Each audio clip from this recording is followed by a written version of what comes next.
Dwayne here, PhoenixTypewriter.com. Got a Olympia SM-9, either SM-9 or SM-8, I can't remember right off, but same machine.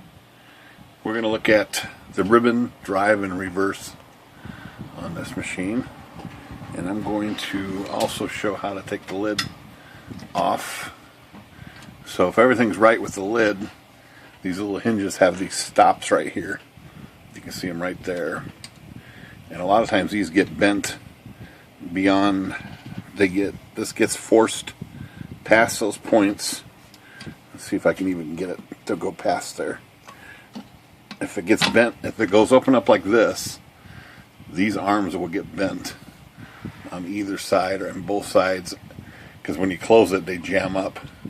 Then people force them, and then that's it. They get bent, and it goes haywire. So it's not supposed to be past that point. I'm going to flex these out to get them past where they should be. So that's as far as high as it should go. There are C-clips on these, what they call a C-clip or an E-clip. It goes right on the shaft there. This side's got one already on there, right there, and I'm going to remove it. And that way you can pull the whole lid off the top lid off. So I can get in here, and I'm going to move this camera out of the way a little and pop this clip off. Right there's the clip, right there. And that's going to allow this to flex out, so I can flex this arm, and the lid will come out like that. And you can just take the other side out like that. The other side's already got the E-clip missing. Sometimes if a mechanic works on these, they don't put those back, and you can pop the lid off real easy. So here's the ribbon drive on this. Pretty straightforward. So it's turning that way now. You can see it turning. When it gets to this side, eyelet gets to this side, it's going to push this fork and cause it to go back that way, which is what it's doing right now. And if you look real carefully here, the eyelet's going to come out of this ribbon and reverse it by itself.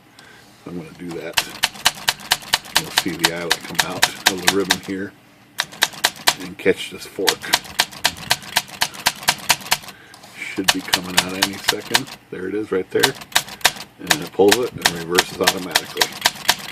That's how this should work. And if you need to reverse the ribbon drive or direction on this machine or these models, all you have to do is flick this like this, and you'll see some of the mechanism moving down here on both sides.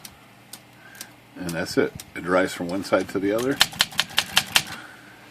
Let me open this, take this ribbon off here, and we're going to look at the paws here and make sure these paws are in position properly. So let's move this guy out of the way. So it's got two little paws. Sometimes these things stick. Got to make sure that's not sticky. Got to make sure this one's not sticky. And then when it reverses this direction, it engages those paws. You can see the type bars will move the will drive that ribbon. Get this ribbon out of the way so we can test it. So you'll see it moving like that. When it reverses, it disengages those paws, so they move out of the way, and this spindle spins freely. Same thing happens on the other side. Like I said, this thing just pivots like this. That's reverse one way or the other. It's got a little detent down in here, a little spring detent that tells it to stay on one side or the other. And that's the way this guy works. Let me put the ribbon back on here, and we'll try this some more. Let's see. Make sure it's through the slot right there, and down on the shaft, and away she goes. Reverse it, reverse automatically there. And all is good in Olympia land. Alright, Phoenix Typewriter, good day.